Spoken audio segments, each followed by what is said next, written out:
It's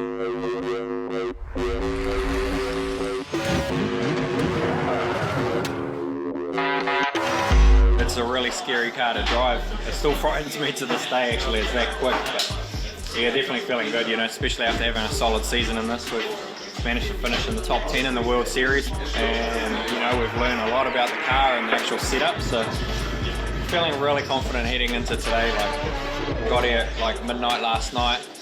The boys from PPRE put a new clutch and stuff in it, 100% prep, ready to rock and roll for today. So I've had a long, cold night here in Cromwell, but I'm fresh, I'm ready to rock and roll, feeling good.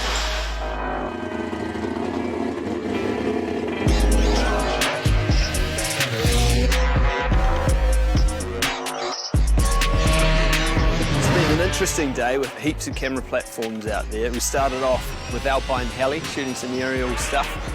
And while that was going on, there was a Phantom on the ground shooting some super slow-mo and also a couple of reds. So a real mix of platforms to capture everything that we're trying to tick off today.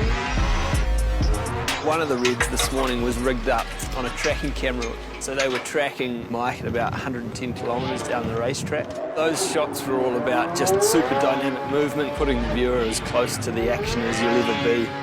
The most challenging aspect is repeating the same thing like over and over. The precision driving having to be so close to the wall like every time, because these cameras that they're using are in focus like, you know, to the millimetre, so it's really tricky to make sure the car's exactly where they need to put it, so it's always in focus.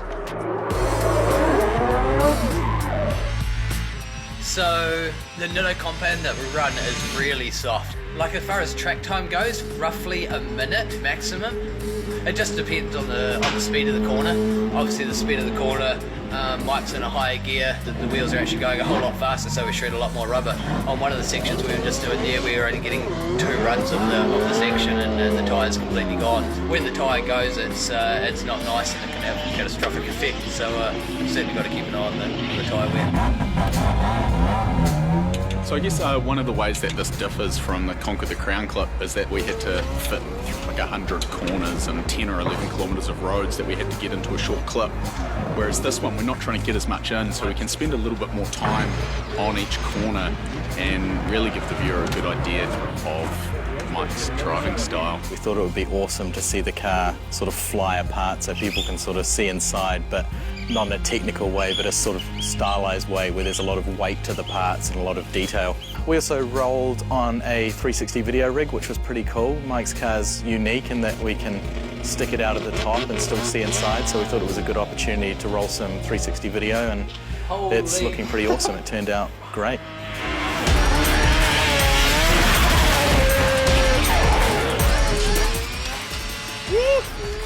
That's a wrap.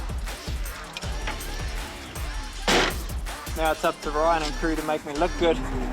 True testament to the skills of the team at Mad Mike Motorsports and the boys at Pulse Performance. Just put this amazing car together. We've had a whole solid season up at Formula Drift. This year I've learned so much about mindset rather than just going out there 110%. Trying to put on a show is like I can put on a show, but to get that mind and focus and the determination this year has been like through the roof, and we've had a real solid team. And yeah, we can't wait for next year. 2016 Formula Drift World Championship again. We'll be a force to be reckoned with for the championship.